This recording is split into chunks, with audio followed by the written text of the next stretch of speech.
আপুনি পৰকীয়া প্ৰেমত লিপ্ত হৈ থাকে? মই গুৱাহাটীত আছিলো। গুৱাহাটীত থাকোতে তেওঁ মোলে হাই বুলি মেছেজ দিছে।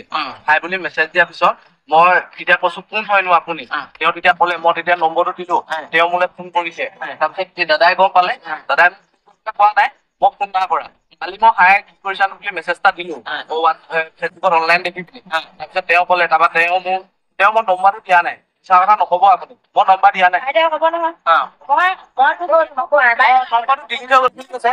মই নম্বৰটো তাতে কৈ দিছো, কিন্তু লাগি থাকোতে হোৱাটছএপত কথা পাতি আছিলো। তেতিয়া তেওঁ নম্বৰটো দি পিনি মোলে ফোন কৰিছে। তাৰপিছত কথা পাতিছো, অলপ বেয়া বেয়া কথা অলপ পাতিছো বাৰু, না কথা বুলি নকওঁ, সেইটো হয় বেয়া বেয়া কথা বুলি জানেনে? কথা বুলি জানো।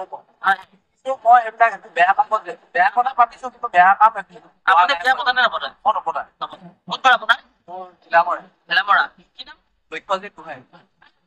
ক'ত ধৰি আনিলে আপোনালোকক?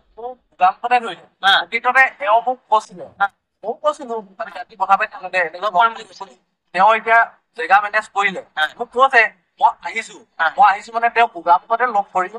মই আকৌ মোৰ লখিমপুৰ ফুলবাৰীত এজন মোৰ ল'ৰা আছে, লগতে আমি মোৰ ল'ৰা এজন আছে। সেই ল'ৰাজনে মোক মাতিয়ে আছে, মানে ঘৰলে মই দেখি আহিলো, তেওঁ মোক মাতি আছে। মই তেওঁলোকৰ তেওঁকো এনেই চাই যাম, কিন্তু মই সেইবিলাক বেয়া কামত পচন্দ কৰিছো। মই এইবিলাক বেয়া কথা পাতিছো। কি কাম কৰে আপুনি? মই গুৱাহাটীত চিকিউৰিটি কৰিছো। চিকিউৰিটি কৰিছে। আপুনি বিবাহিত বুলি জানে? বিবাহিত বুলি মই এতিয়া গম পাওঁ। প্ৰথম তেওঁ মেছেজ কৰিছিলে নেকি? তেওঁ হাই বুলি মোক মেছেজ কৰিছে। মই কেতিয়া কৈছিলো তোৰ কথা? কিয় নাই কোৱা? মিছা কথা নকবা। মই নাই কোৱা তোলে মেছেজ বুলি হাই প্ৰথম মেছেজ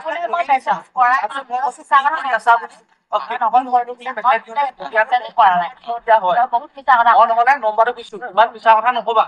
মই নাই কোৱা মিছা কথা, তই কৈ আছ মিছা কথা। মেছেজ কৰাই নাই, মোবাইলত এতিয়া মোৰ তাত নোলাই।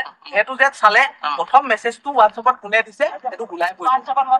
হোৱাটছএপত নহয়, ফেচবুকত চৰি হোৱাটছএপত নহয় দাদা, ফেচবুকত কৰিছে, হাই বুলি কৰিছে।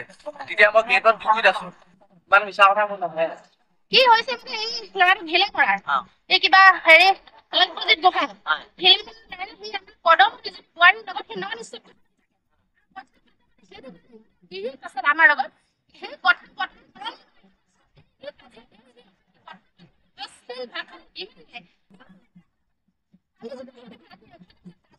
হাজবেণ্ড গাৰ্লফ্ৰেণ্ড সেই কাৰণে আজি মই যিহেতু এটা মহিলা সংগঠন আছো, গতিকে ল'ৰাটো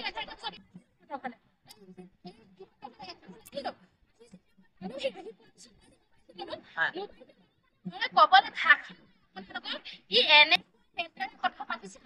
এটা লগ কৰিবি গিগামাৰৰ পৰা সেই গোগামুখত লগ কৰিবি, গোগামুখত লগ কৰি সিহঁতি দুইটাই ৰাতি থাকিব, দুইটাই ৰাতি কটাব, সিহঁতি ৰাতি ফূৰ্তি কৰিব। কি হবলৈ গৈ আছে? পৰকীয়া প্ৰেমৰ পৰাই এখন ঘৰ ভাগি গৈছে। পৰকীয়া প্ৰেমৰ পৰাই গোটেই মানুহ নিজৰ সন্তান মানুহ কুণ্ঠাবোধ কৰা নাই। মানে প্ৰচলিত হৈছে ইয়াত কেনেকে আঁতৰাব লাগিব। গতিকে আমি এতিয়া লৈ আহিছো একেবাৰে বগীনদী আৰক্ষী থানাত আমি সমজাই দিম। কি ভূমিকা লয় নাজানো, কিন্তু পৰকীয়া প্ৰেমিক তথা পৰকীয়া প্ৰেমিকাবিলাকক ধৰি তুমি যেনে ধৰণৰ ব্যৱস্থা লওঁ তেনেকে বিহিত ব্যৱস্থা আমি কৰি যাম আজি।